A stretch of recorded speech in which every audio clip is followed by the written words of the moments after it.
general population. Join me, if you would, to welcome Ms. Schock to the floor. Melanie, I turn it over to you. Aw, thanks, Bethany. I appreciate that. Thank you, Shara, for opening everything up for this evening. I'm absolutely honored and grateful to be here with all of you. I have never spoken internationally, I guess, so this is my maiden voyage, so I hope you all enjoy it as much as I do.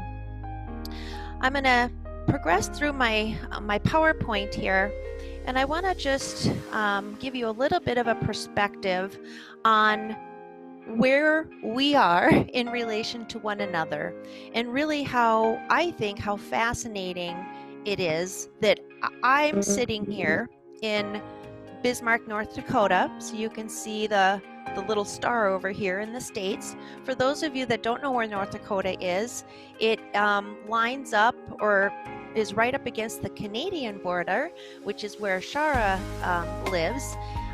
We're about 2-3 hours from the actual border here in Bismarck. Bismarck is the capital of North Dakota. We're not a highly populated state or city, but it's home to me, and it's been very good to me, and it's very comfortable. So then here you all are, way over here in India, and I had to look it up because I was just curious exactly how many miles span between us tonight or this morning, and it's a little over 7,000 miles as a straight shot from point A to point B. So again, you know, just so impressed and so grateful for technology, that it allows us to actually come together in this platform and talk to one another and share our interests and share our ideas and just be together in this fashion. So just thought that was kind of an interesting little segue into my talk. The three main topics that I'm going to cover with you all this morning is, first, how the concept of resilience is applicable to you all as nursing students. How resiliency can help you successfully, and the key word here is successfully, endure the rigors of academia. Now, I realize that some of you are, first-year nursing students, and some of you are third-year nursing students. It doesn't matter whether it's your first day in the classroom or your last day. You still can glean the benefits of being a resilient individual. So we'll talk more about that. Then I'm also going to talk about some strategies that you can implement today to boost your personal and professional resiliency tomorrow. So there's 4 strategies that I handpicked for this talk today, and I'll go through those. And then lastly, we wouldn't be here today without patients, right? So we are going to talk a little bit at the very end about how resiliency impacts our patient population and how our resiliency as nurses can help those that we're trying to help, that we're trying to foster their health and their healing. And so hopefully by the end of our 45-50 minutes together here, you'll maybe have some questions for me or some comments. I'd love to dialogue with all of you a little bit more if you wish. So here's a little bit more detail in terms of what we're going to talk about specifically. And the first part of our discussion is going to surround the concept of resiliency, and we call that a concept analysis. So we're going to be talking about antecedents, defining attributes surrounding resilience, and then consequences for the individual should they be very resilient or not very resilient, okay? Then we're going to talk about all of you as nursing students, and there's what we call a nursing student resilience model that I'm going to present to you. Then I'm going to deep dive into some of the specific strategies: mindfulness, gratitude, giving, and goal setting. These are the most common strategies discussed in the literature. And then lastly, like I promised, we can't forget our patients, right? We need to, we wouldn't be here, like I said, without them. And so we need to bring them into the discussion and the implications for those that we work with and we work for every day. Now, in case you haven't noticed, my PowerPoint presentation is full of color. My shirt is full of flowers and color, and you're probably getting to maybe recognize a little bit of a theme here. And the reality is that when you think of a specific kind of flower called the sunflower, now I'm not sure if you have sunflowers growing in India. Maybe you do. I don't know. But what I can tell you about them is they're a fascinating, beautiful plant. I'm going to call them a flower because they're sunflower. But they're very, very hardy. They have a tough, deep root system that enables them to penetrate very hard soils, as well as being able to retain the actual beauty of the plant, of the flowers, in the face of all kinds of different environmental factors. Drought, overhydration, storms, the rigors of wind. They can withstand pretty much anything. And normally, other flowers surrounding the sunflower will not do well. They'll wilt and ultimately face their demise. The other interesting thing that I think about in regards to the sunflower is that the flowering head of the sunflower plant, it tracks the sun's movement. I don't know how it does this. I don't know. But I think it's fascinating that it tracks the sun's movement from east to west during the day. And I tell you this because the sunflower is one of many what we would consider quote-unquote symbols of resilience, and it has really become kind of the underlying theme for all of my studies and all of my work, just for those reasons and many more. Now, I really want to hear from some of you, so please use your chat box. And what I want you to do is I want you to just type in one word that you think represents resilience the most. You can't use the word resilience, but any other word that you think describes a person who's resilient. So it could be someone that you know personally. It could be a fictional character that you admire. It could be someone that you've seen in the media or someone in the history books. Shara, you said me. Oh gosh. Anyone other than me. Any other words that you would use to describe resilience? I'd like to just see a couple. So just type in what you think some of those words might be when you think of resiliency. Okay, good. There's some coming through. So Rafat said flexibility. Absolutely. We have another comment that says strong. Perfect. Optimism. Ability to bounce back. Perfect. Exactly what I was looking for. So I asked this because we've been hearing that term a lot, I think, lately, especially in the midst of COVID and the pandemic and, bedside care providers and first responders and everyone in between. And I don't know necessarily that people understand completely what resilience is. And so hopefully, after our time together, you'll feel a little bit more comfortable about the word and what it actually means. Now, in the literature, and I like these other words that are coming through: embracing strength, tough, consistency, flexible. Yes, excellent. Now, in the literature, and I have been studying this word for 2 years now. 106 articles, 9 books, countless webinars, educational sessions, podcasts, you name it, I've probably listened to it or read it. And what I can tell you is that resilience is a very, very complex, dynamic, and multidimensional concept. And I want to show you what I mean. Here you are. So this is a depiction, if you will, of resilience. And you can see it literally branches out in all kinds of crazy directions. It reminds me of like the vasculature of our bodies, the nerve system, the nerve networks of the central nervous system, the tree and its root system.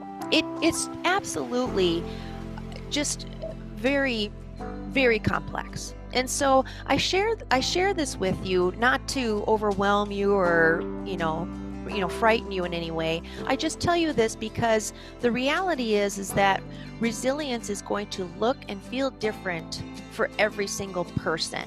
Okay? Because my resilience is going to, encompass some of these things in this diagram. And for someone out there in the attendee list here, you might encompass a good portion of this, and that's okay. That's what we would expect, right? Because we're all humans. Although we put our pants on the same way, one leg at a time, we look and feel differently in so many other ways, including our ways of resilience. So the definition of resilience has really evolved over time. Reuter actually has been studying it for a very long time, since 1985. And back in 1985, this particular individual had one word, and his word for resilience was invulnerable. Well, then he did a little bit more investigations and discovered that it's way, way more than that. And so this individual rewrote the definition and expanded it and said, it's really a combination of serious risk experiences and a relatively positive psychological outcome. So this was in 2006. Okay, so he or she, I can't remember if it's he or she, but this individual has really invested a lot of time in studying this concept. And then we have McAllister, and then we have Gillespie, and they have some variations of definitions too. But if you're the kind of person that believes in simplicity, which I personally do, I always kind of like to start with the Merriam-Webster dictionary, right? I mean, that's, from the very beginnings when we were little, that's where you'd start. And if you look at Merriam-Webster, that dictionary source says resiliency originates from a Latin word, resilia. And resilia means the action of rebounding. So for the individual in the chat that said bouncing back, you are absolutely correct. And that's just, a different verbiage that we use for the same meaning essentially. Now, in terms of research, resilience has been studied for quite a long time. It started back in the 1970s. And what researchers did was they studied children. And as Bethany mentioned, I'm a lover of pediatrics, so I am all over this. But they studied children. And it was pediatric psychologists, actually, that really dug into the depths of resilience and what it means. And what they did was they followed children who lived through very traumatic home situations and upbringing type circumstances. Children that had been in and out of foster care, had been repeatedly abused and or neglected, pediatric vulnerabilities that we cannot even wrap our heads around. It was so tough. And they followed these children, and what they found was children that were resilient could live through this chaos, these tragedies of childhood, come out on the other side as adults, and live very healthy, productive, happy, and rewarding lives. And so that's kind of where it all began. And now here we are in the year 2020, and of course, the studies and the broadening the scope to other populations has just, blown up, especially in the past decade or so. So now I'm going to go into resiliency a little bit more deeper, more deep, as a concept. So we're going to look at it like a concept analysis. And so as we go through the next few slides, what I want you to do is I want you to really picture yourself and see how you fit in these different descriptors that I'm going to go through, not only as a nursing student, but as a human. You know, how do you fit into this, or how does this, I should probably ask, how does this fit into your world, in your life? So the first part of a concept analysis is what we call antecedents. And antecedents are what you would call precursors, or like the appetizer before the main course. Okay, these are things that need to be in place in order for resilience to happen. So you have to have some kind of adversity or trauma. Okay, now that's on a spectrum, right? I mean, you can have very traumatic event, and then you can have, you know, like a mini traumatic event. You can have very stressful life occurrences, and then you can just kind of have a bad day. Okay, so there's a spectrum here, I get that. But you need to have that first before resiliency can develop and grow. You also need to have a situation that you personally interpret as traumatic or stressful. And you need to have the cognitive ability to interpret the adversity. Okay, so on top of all that, you need to have a bit of a realistic worldview, right? You have to think about things based on facts and what is possible. So you have to have lots of these different elements in place. Now, in the literature, the two biggest ones most often cited as antecedents are, of course, stress and adversity. Okay, and that really should be, you know, no surprise. But even those two words alone, I mean, that could mean so many different things for each individual. Now then we move on to what we call defining attributes. And defining attributes are just like it sounds. Okay, these are what an individual who is resilient, what other kinds of traits do they have? What other defining characteristics do they have? Now initially, the research thought that resiliency was natural, that it was this innate functionality that we had, that it was genetic, like you were either a resilient person or you weren't. Okay. Now what we've discovered is that it is very much a nature and a nurture piece, meaning we can develop resiliency. It can be groomed, it can be developed, it can be augmented in populations and individuals. And it's by discovering that we've opened all these doors in terms of strategies to increase resilience. And then, you know, how exciting is that it's actually something that can be nurtured. In the research, these are the big words that you continue to see over and over and over again. They also, some of the studies take on kind of a different approach, and they break them into protective factors, internal factors like your personality, and then external factors, meaning your social support, your social networks, that kind of thing.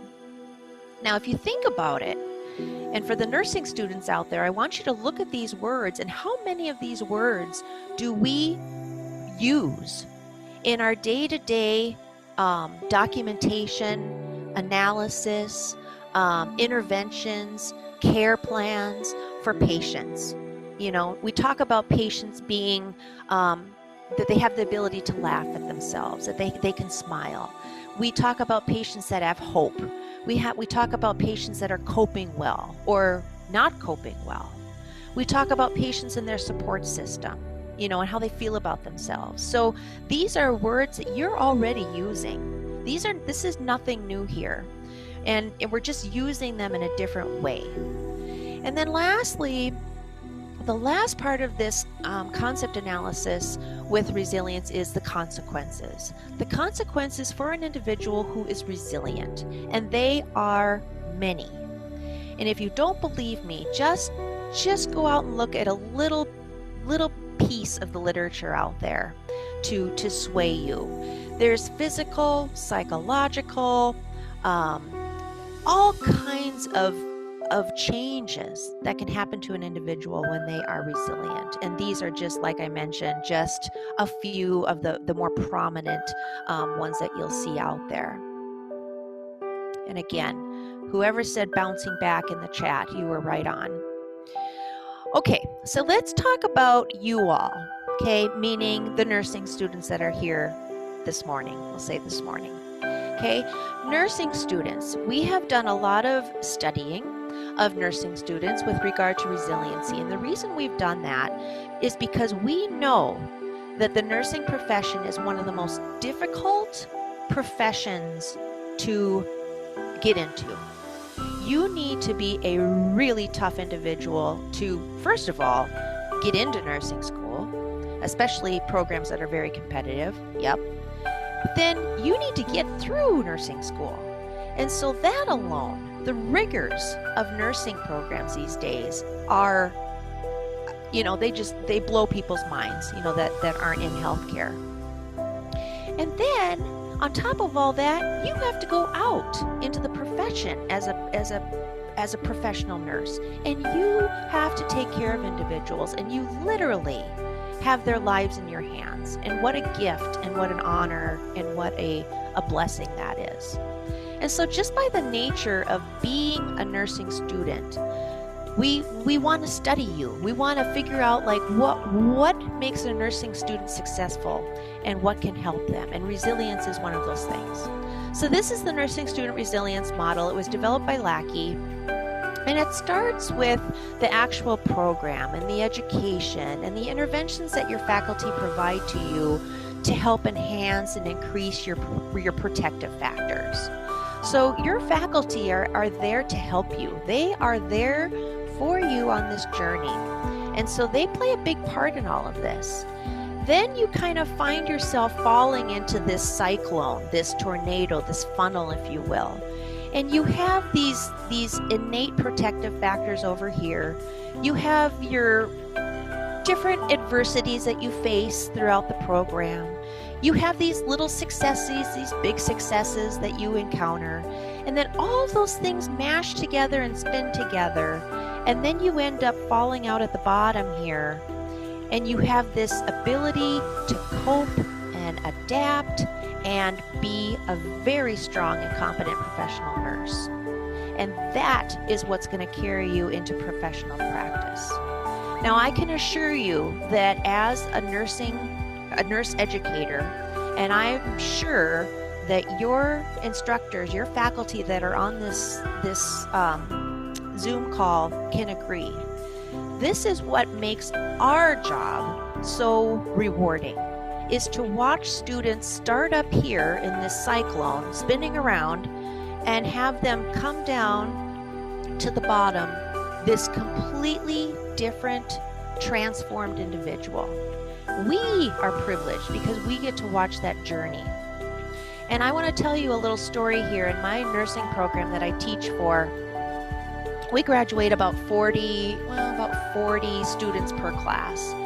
And on the first day of school, the first day that they're actually in the classroom, we have every single student write themselves a letter. We give them a piece of paper, we give them an envelope, and we have them write themselves a letter. Like, "Dear Melanie," blah, blah, blah, blah, blah, blah. And we have them talk to themselves and write themselves this letter about why they want to be a nurse, what their fears are, what their anxieties surround, what they're excited about, what they want to, what area of nursing do they want to go into. And we have them put these letters in the envelopes and we seal them up. And we lock them away until they're done with the program.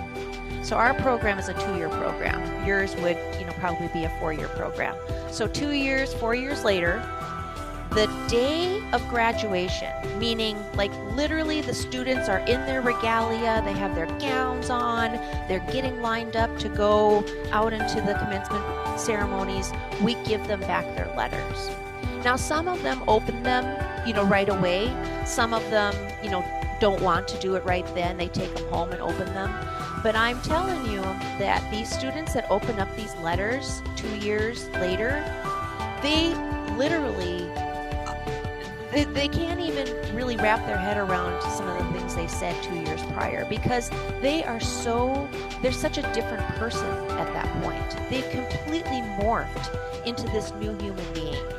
And it brings some tears, and it's very emotional, but it's also very enlightening, because it really proves the fact that, this journey is a journey, and you can't go about it and expect not to change. Like, that you can't, because that would be impossible.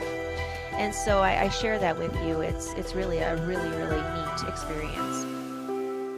Now, I also want to tell all of you that this is a journey that is different for everyone. So you obviously all have the goal, right? You want to graduate, you want to get through the program, you want to pass your licensure exam, you want to practice as a nurse. Your goals are all the same that way. But the journey that you go on from point A to point B is going to be vastly different. And that's okay. This is not a foot race. It's not going to happen overnight. It is going to take time. And so you never want to, you don't want to compare yourself to your classmates. This is your journey, and just focus on you. Because eventually, some of you are closer than others here on the call, but you're going to be a nurse. And what we are finding in healthcare, at least these days especially, is that people are living longer. They are living longer, in part due to biotechnology and everything that we've developed, but they're more sick. They are more critically ill than ever. And so we are charged with coming out from school and being tossed out into these crazy situations in these hospital settings and healthcare settings, and we are just, okay, there you go. Take care of these people. They're really sick, but you're going to be fine. And that's scary. That's really scary. And so I'm not telling you this to scare you. I'm really not. But what I'm telling you is that the more resilient you are going into this kind of environment, the better off you're going to be. Especially when all the excitement and all the adrenaline wears off, you're going to need to be the most resilient person you possibly can be. Because at the end of the day, what we know is 17 to 18% of new nurses leave their first position within the first year. They leave. And some of them leave the profession. They're like, I can't do this. Nope, I can't. And I don't want any of you. I don't want any one of you out there to be that statistic. And I think I might have a way to help you. So I'm going to go through 4 strategies. These are not the only strategies that are out there, okay? So I don't want to come across like this is it, like this is the end all be all. These are just 4 that I handpicked for you. They're practical. They don't cost any money. They don't take a lot of time, and time is precious. And they can benefit you. And if they don't benefit you in school necessarily, they might benefit you at home, in your professional life down the road, or in your student life right now. So the first one is what we call mindfulness. And some people that you ask about mindfulness, like when you ask, what is it? Some people will say, well, it's meditation, it's yoga, it's centeredness, and that's okay. The look and the feel of it is going to be quite similar. But by definition, at least according to this individual here, it is an awareness that arises through paying attention on purpose in the present moment, non-judgmentally. Okay? So pick out the key words here. Attention, purpose, presence, and non-judgmental. Now that may seem easier said than done. It is easier said than done, okay? Especially in our crazy lives that we live, and we have 100 things going on all at one time. This is a really, it can be done, but you have to be very diligent. You have to practice it, okay? So some of you out there may do meditation. Some of you may, do, prayer. Whatever that looks like for you, that is wonderful. But what'll happen is your brain, your thinking, your brain waves, your neurotransmitters, your wiring up here in your head will get it's all frazzled and all meshed up and all tangled. And then after you practice mindfulness, the goal is that you eventually get to this. So you do still have some waves, but they're not nearly as combobulated and mixed up. Okay? They're not going to go away. You're not going to be like this perfect superhuman, but you'll be just more calm and logical, and you're just in a different headspace.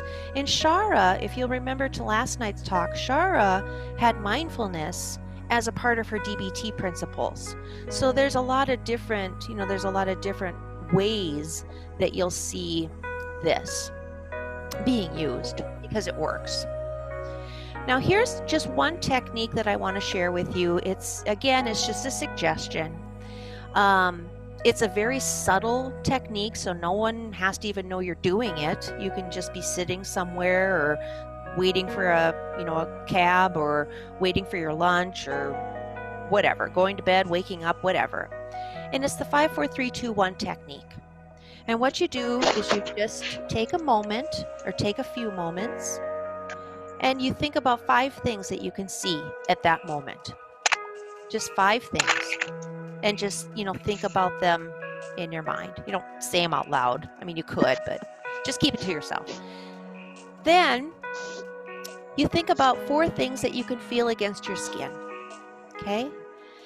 Then you think about 3 things that you can hear. 2 things you can smell, and 1 positive statement. It doesn't have to be a long, elaborate, narrative, just something very simple, something positive, and then that's the end. That's the end of that mindfulness episode. And if you practice this and you get comfortable with it, it really can kind of provide you like a soft reset up in your head, especially if you're really stressed out and really got a lot of things going on and you just need a break. Like you just need a break. You can try that. We've looked at mindfulness and we've studied it in nurses, and we know that it increases our ability to be compassionate. It increases our ability to be empathetic. And you guys, I hope you all know what empathy means, because we use it a lot in nursing. Okay, feeling with someone instead of for someone. And then it brings you feelings of serenity.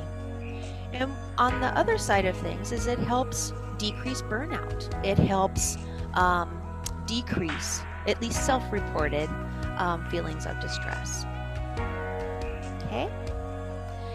Now, the next strategy is gratitude. And according to Mr. Emmons here, he says gratitude implies humility. It's a recognition that we could not be who we are or where we are in life without the contributions of others. Being grateful is an acknowledgement that there are good and enjoyable things in the world. And this was cited in the Random Acts of Kindness Foundation. And I'm going to talk a little bit more about that foundation here in a moment. But we talk a lot about, well, you should be grateful. You should be grateful. You should be grateful. And I think people just say it, but I don't know that people necessarily feel it, like really feel it. And so gratitude, at least according to Robert Emmons, he takes it a little bit deeper, and adds a little bit more depth to it, which I think is very important. Now here's what I call a daily journal, a daily gratitude journal idea. And journaling, for any of you that already journal, you probably could attest to this, but journaling just increases your awareness of your inner feelings, your emotions. It helps you articulate your feelings and emotions because you're actually writing down what you're thinking and feeling. And it's something tangible, like you have like something, whether it's a bound journal or a piece of paper or sticky notes that you stick together one day after the other. It gives you something like that you can hold and that you can look back and look at later and review it. And so think about something like that. Think about waking up in the morning, and one of the first things you do when you're drinking your coffee or having your tea or eating your bagel for breakfast or whatever, think about, or probably better yet, write down 10 things that you're grateful for that morning. They don't have to be big things. They could just be, it's nice outside, like the weather is nice today. The birds are chirping. I mean, it doesn't have to be anything big and elaborate. Then as you go throughout the day, or maybe just at the end of the day, talk about your challenges for the day that you encountered. What did you learn from them? Talk about 5 people that made your life a little happier that day. What did they do? Who were they? And then also choose one moment of your day that made you happy. And think about that one little happy moment for 5 minutes before you go to sleep. And that can just be such a great way to just wind down and just close the day. And then you're ready to embark on the next day. All right, I am going to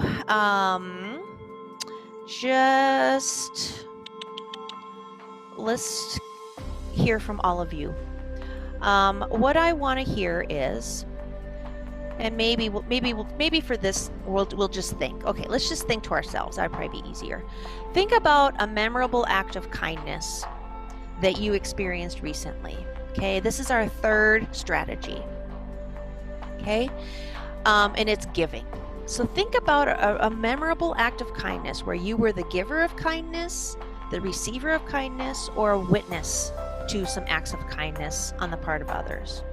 Okay, just think about that for just a second.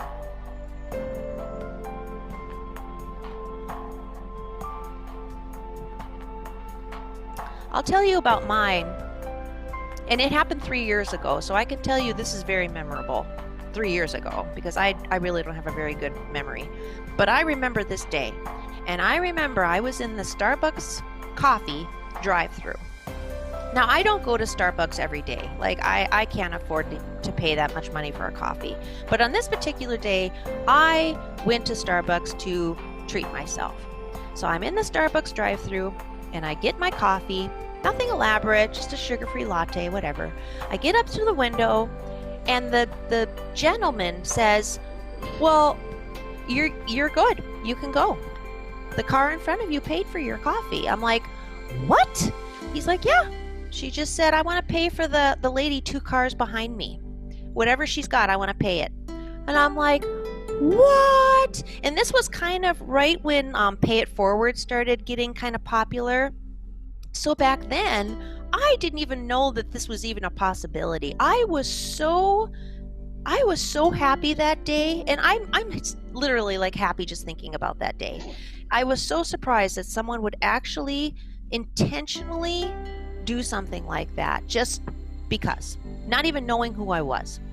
And so think about those kinds of things that maybe you could do from day to day, and just understand the magnitude and the impact that you can have on another human being just by something as simple as that.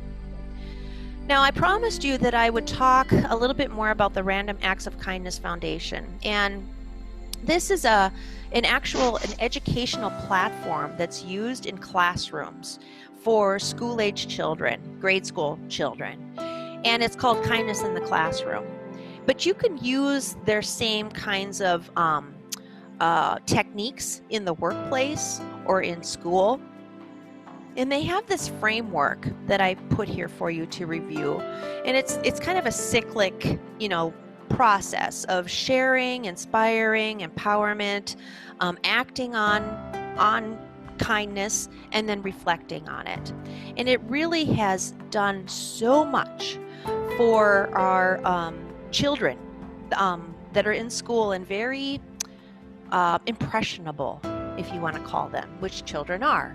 And what they found is that earlier on you can teach children to be kind individuals, the more likely they're going to carry that into their adulthood and into the rest of their lives.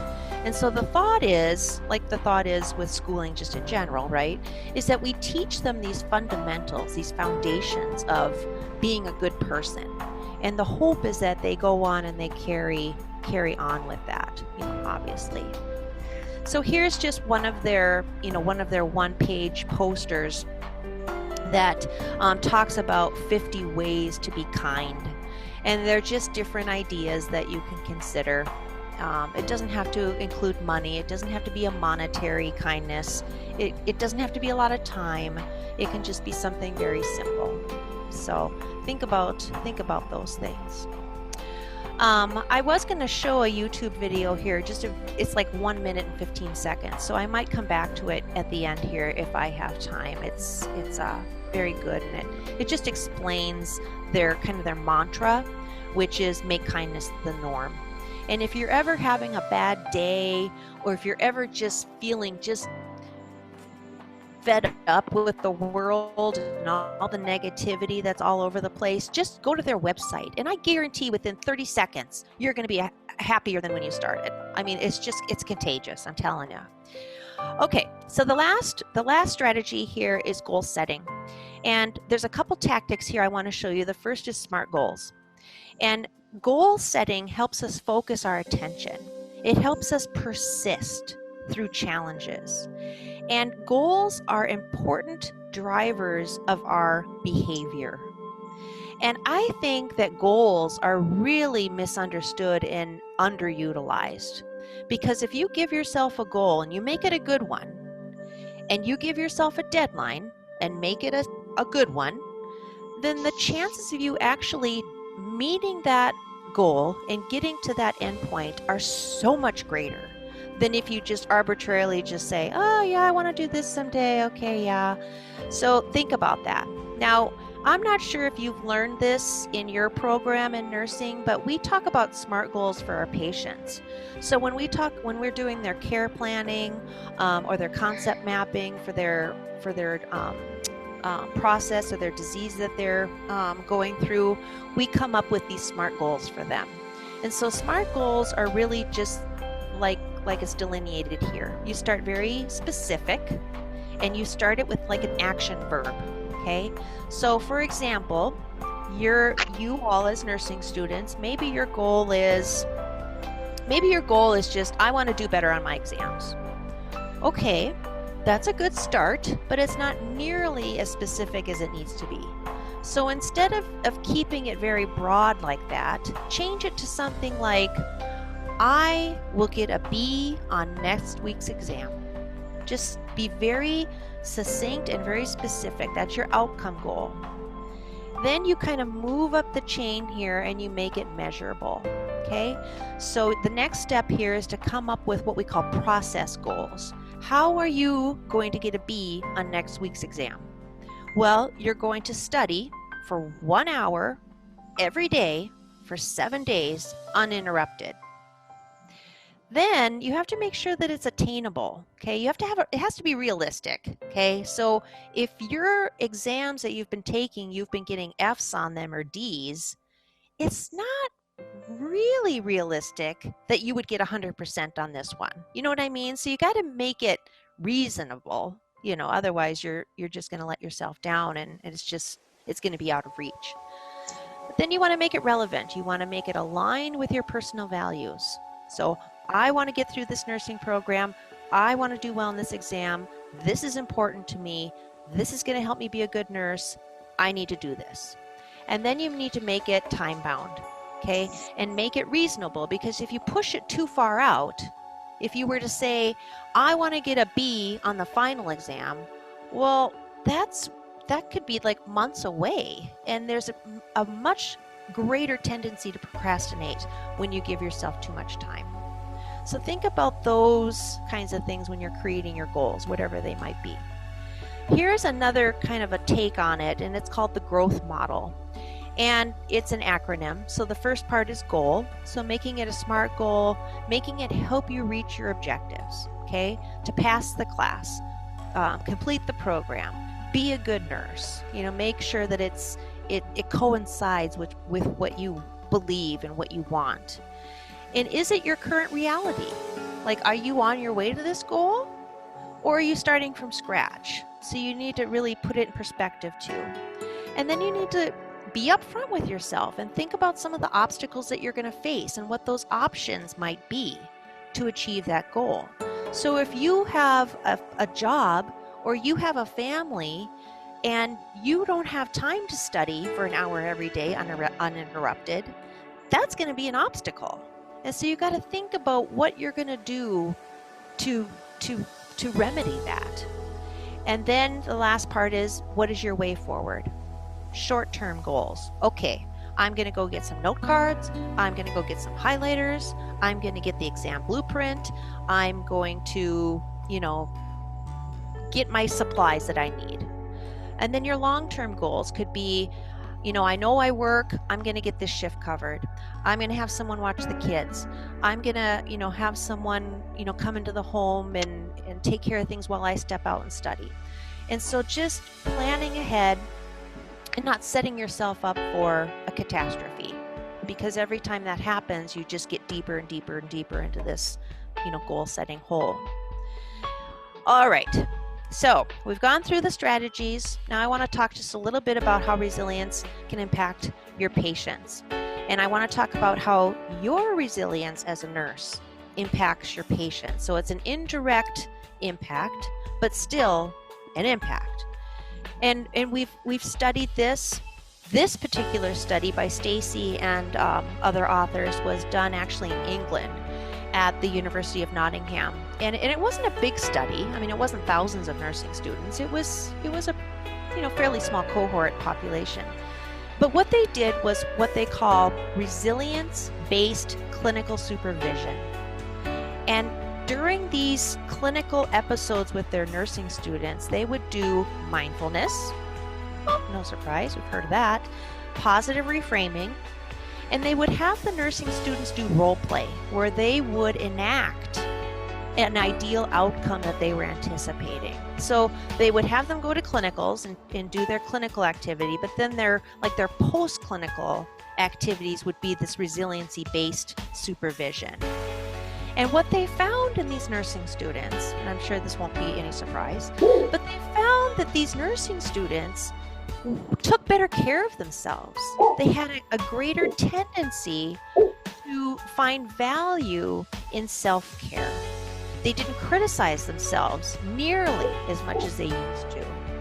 And that was a segue into an increased ability to commit to caring for others. So it's that whole premise about taking care of yourself before you take care of others. And Shara and Bethany have echoed that this week already. You cannot take care of other people if you are not taking care of yourself. And that's really what they found with this study. If you're interested in learning more about resiliency-based clinical supervision, they abbreviate it as RBCS, there's a YouTube link here. And they kind of walk through like some of the activities and stuff, and what that looks like. It's like 15 minutes long and way too lengthy to play right now. But if you're interested, it's there for you. And lastly, I promised we would talk about patients, and we are going to talk about our patients. Yes? Oh, I think someone needs to mute their line maybe, huh?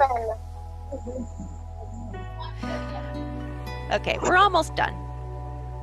I want to talk about our patients because we have studied resilience in many, many different patient populations.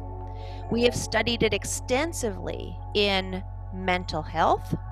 We have studied it in addiction. We have studied it actually quite a bit in the military as well. And for this particular study, Kim, Lim, Kim, and Park, in 2019, they did a systematic review. And these authors were based out of Korea. But they did a systematic review. So they looked at all these different studies. And they narrowed it down to 17 studies that were done about resilience and patients. And they focused on patients with chronic conditions. These chronic conditions, cancer, diabetes, and heart disease. And what they found was they studied, children, adolescents, and adults, and they found that resilience as an intervention and or a dependent variable had huge implications for patients. Psychologically, it helped decrease their depression, their anxiety. It increased their locus of control. Physiologically, in these diabetic patients, they actually found that their hemoglobin A1C levels lowered. So physiologically, it can be helpful. And that's just one example. And then socially, people had a better quality of life, self-reported quality of life, and they had a greater tendency to reach out for social support and appreciate and embrace their social networks, more so than they ever had before going through these different sessions. Now, some of them were like 2 to 3 sessions of resiliency training. Some of them were like 10 sessions. They were a little bit variable that way. But people with chronic disease, it's tough. It really is. I mean, they are not well. And a lot of times these chronic conditions are just that. They're not going to go away. And so they have days that are good. They have days that are exacerbated. They have, days that are just, they're hopeful and they're feeling good. And then the next day they feel crummier than ever. And so resiliency can be helpful for patients as well. But again, we need to be resilient before we can, help them. And I just want to end with this slide. And I want to just tell you a little bit about this drawing. And I thought it was just so perfect to reflect the nursing students here on the call and how you probably feel from day to day. And just as a gentle reminder, this young lady, the profile views of her from left or right, she looks the same. Like, she looks the same from the outside, but it's what's going on up here that's different. So here's her chaos over here on the left. And then as resiliency sets in, then she becomes this calmness on the right. But from the outside, we don't really see any different necessarily. And the artist that drew this, her name is Eliana Escovel. And she was 19 years old when she drew this. Now she's like in her 20s. But she does a number of these cryptic ink drawings. And she talks about her different notions about life and things like that. And resilience is one of her most commonly drawn concepts, if you will. So I end this talk with this. And if you don't remember anything else I talked about today, maybe just think back to this young lady here and what this looks like up here for you from day to day. Thank you. I also do have references, and I just have one more slide here that provides you with our contact information. If maybe it's pretty fresh now, but a week later or a month later, you're thinking about something that Bethany mentioned or something that Shara had shared so nicely with us, and you're just like, I just need to reach out and find out more. Here's our information, and we're very, very open and very, very willing to be there for you if you have anything that you want to follow up on. Thank you. Melanie, that was a beautiful presentation, and it certainly kind of captured or actually functioned as a capstone presentation to what was shared over the last 3 days. So thank you so much for that. Yeah. And the importance of really engaging in resiliency for yourself in order to help yourself but also others at your fullest capacity. So that's amazing work. Thank you. We're getting a few comments about how lovely and wonderful your presentation are, but I would also like to open up the floor for any questions or concerns. Again, we encourage folks to, take the mic off and engage verbally, but we're also open to talk, so whatever you're comfortable with.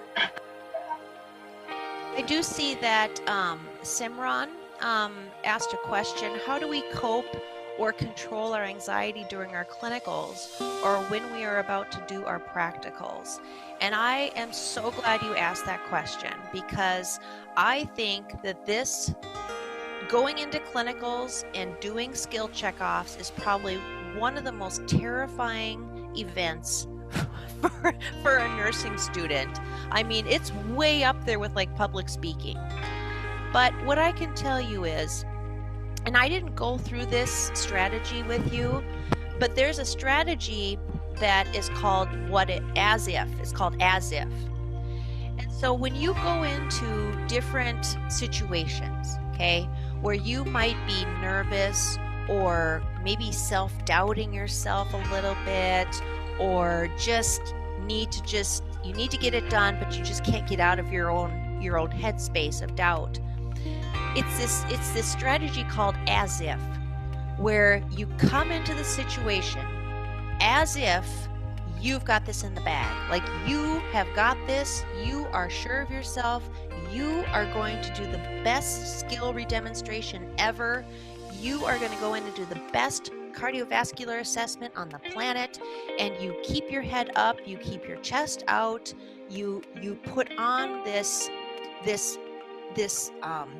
physical appearance that shows, or at least gives other people the impression that you're confident. And just by taking on that stance and that appearance can really help you shift into that position of confidence and kind of, kind of weeding out those feelings of self-doubt. And at the end of the day, you're a nursing student. Like you're not going to be perfect, and that's okay. That's why you're a student. And so that's what the lab setting and what simulation is for. Like, we're not expecting you to do everything 100% perfect. We're not perfect people. And so make sure that you have the knowledge base, and you've practiced your skill, you've practiced your assessments, and then when the time comes, maybe take a few moments and do some mindfulness practices, do some quiet time to yourself, take a deep breath, pull yourself together, and then do your as if posturing, and then go in there. And if something goes wrong, that's okay. That's all right, because you know what? You're going to learn from that, and you're going to be better the next time you go in and do that assessment or do that skill redemonstration. Okay? So that's my my thoughts on that. Hopefully that helped. I think those Any are other great. questions? Any other questions, comments? I'm running out of time here, it looks like, but Yeah. Thank you, Melanie. It was a wonderful presentation, and I think we all have gone through the situations which you have talked about when we were students, and even our students also in day-to-day they are going through.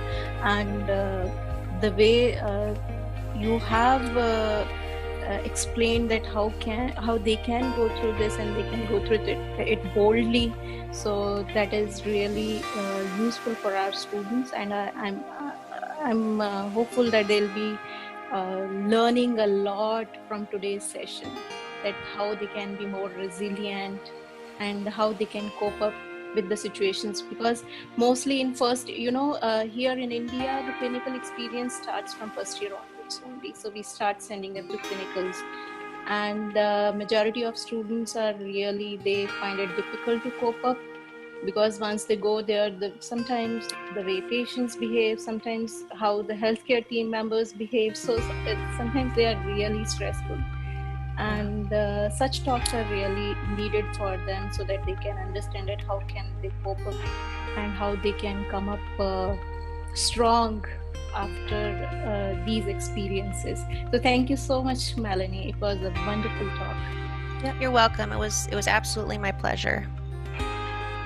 Hi, Melanie. Hello. Hi, Dr. Uh-huh. Kim. Hi, Sarah. Melanie, it was really a great presentation. Thank you so much. I think it is a leader art. Everybody needs it to experience and learn resilience. So we will try to nurture it with the techniques you have told, mindfulness, gratitude, kindness, and of course following all the SMART goals. So I think students, they have learned a lot, and it was really a great presentation. So, and yes, one more thing, one very important thing for all the students, as you have mentioned, that they should take their time to learn these strategies. So it's their own journey, right? That they have to keep in mind. Don't take stress that we have to learn resilience and why we are not able to learn it. So take your time, and with all the antecedents and the journey, you will learn it eventually with time. So thank you once again.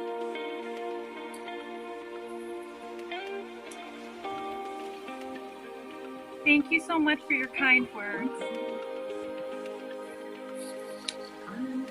Are there any other questions or comments or that want to be made?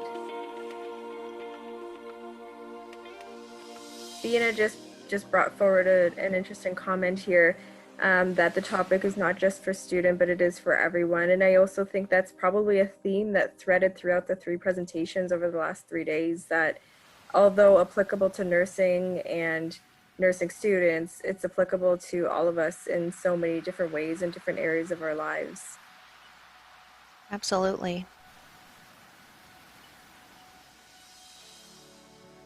Okay, well, I think if that's it, to echo Melanie, if anybody in this group would like to reach out to Bethany, myself, or Melanie to just chat, or if you have questions, or if you're looking for mentorship, the 3 of us are very easygoing, and we would love to hear from you guys, and we will certainly make the time despite the time zone difference and things like that. Don't let it hold you back, and also take this opportunity to be courageous and take that extra leap and reach out to us for support, whatever that might mean for you. Because sometimes even that can be intimidating, but we're very welcoming of it, and it's a fulfillment for yourself as well to take that leap. So we encourage that very much. And I'll speak on behalf of Melanie, Bethany, myself, as well as faculty at Western University of Health Sciences. Thank you so much for hosting us, for allowing us to contribute to your learning very early in the morning, and we hope it contributed to your experiences as not only nursing students, but as you enter the profession and as you sort of lead your lives with, your integrity and what you guys stand for, and your, value-based approaches to care. And we're so excited to have you all as colleagues internationally as well. So thank you. Thank you, Bethany, Shara, and Melanie. Indeed, we should be thankful to you that you accepted our invitation, and we had really 3 wonderful sessions, and these were very useful for our students as well as for our faculty and us also. And we are looking forward to have more sessions from you people, and we'll be planning for more. And it was really wonderful having the sessions from you all. Thank you so much. Thank you. Thank you. Have a good day. Thank you. Bye-bye. Bye-bye. Bye.